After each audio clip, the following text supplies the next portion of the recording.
Le Liban, d'abord, où l'armée israélienne a de nouveau bombardé la banlieue sud de la capitale libanaise ce samedi. À l'aube, elle divisait à des infrastructures du Hezbollah. Plus au sud encore, à Tyr, un hôpital a été endommagé par deux frappes aériennes menées par Israël. Au moins une personne a été tuée. On compte trois blessés, parmi lesquels des secouristes. Voilà ce qu'annonce le ministère de la Santé. On retrouve tout de suite Mélina Huet, l'envoyée spéciale de France 24 à Beyrouth. Bonjour à vous Mélina, merci d'être avec nous. Israël a donc sommé les habitants de la ville de Tyr à évacuer. Vous étiez à Tyr hier encore avec Ashraf Abid. Comment, d'après les témoignages que vous avez recueillis sur place, on vit ces appels au déplacement forcé?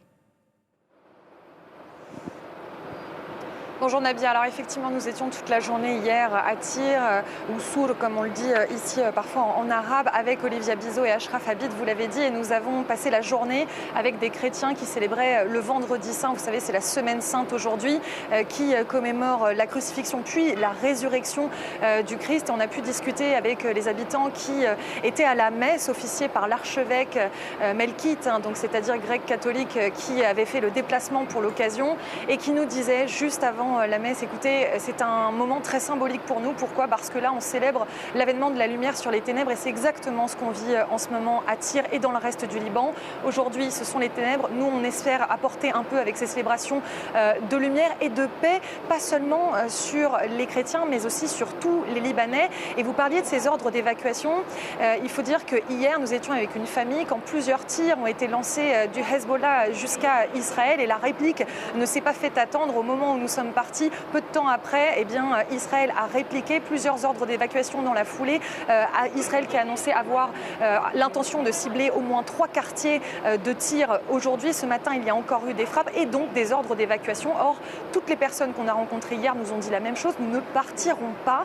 Ici, ce sont nos terres. C'est une cité plurimillénaire. Il se trouve que c'était une cité phénicienne qui est l'une des plus vieilles au monde encore habitée, patrimoine mondial de l'UNESCO. Et c'est très important pour les habitants eh bien, de rester sur ces terres. Et ils nous disaient, pas nous seulement les chrétiens, mais en fait tous les Libanais. Et d'ailleurs, on n'a pas forcément de famille ailleurs. Toute notre famille, elle vit dans la région. Ici, ce sont nos maisons. Nous resterons, quoi qu'il arrive, même si Israël pénètre sur nos terres.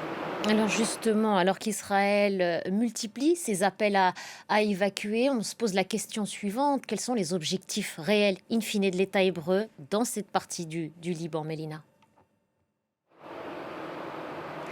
Bah écoutez, la crainte de tous les habitants, toutes confessions confondues, c'est bien entendu de voir l'histoire se répéter avec cette occupation qui a commencé en 1978. Souvenez-vous, c'était l'opération Litanie qui avait duré 7 jours à l'époque, qui déjà, à l'époque, 7 jours, c'était absolument énorme et qui avait conduit à 22 ans d'occupation du sud Liban. Alors évidemment, ici, tout le monde redoute que l'histoire se répète. Il se trouve que les déclarations de l'armée israélienne, de plusieurs représentants de l'armée israélienne sont similaires et se sont renforcées ces derniers jours, ces dernières semaines, en disant hier qu'ils allaient créer, ou qu'ils avaient l'intention en tout cas de créer une zone tampon, c'est la terminologie utilisée par Israël, quelque chose de similaire à ce qui se fait à Gaza, une ligne jaune de protection sur 3 km minimum, et ils espèrent bien d'ici à une semaine aller jusqu'à 8 km au-delà de la frontière pour, disent-ils, créer une zone de sécurité anti-char pour que le Hezbollah eh bien, ne pénètre pas ces zones et descende jusqu'au sud du Liban et donc jusqu'à la frontière avec Israël.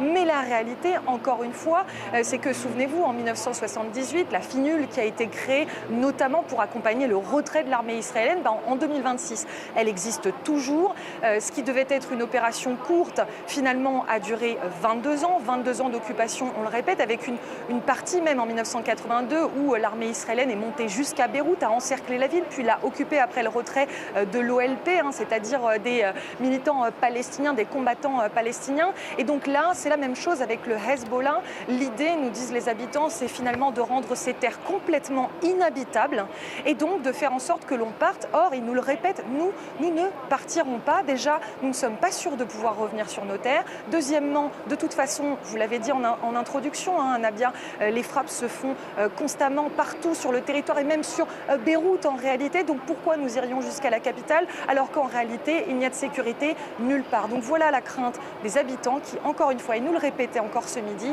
ne quitteront pas les territoires du Sud-Liban. Merci beaucoup, Mélina. Merci à Ashraf Abid et Olivia Bizot qui vous accompagnent dans cette mission.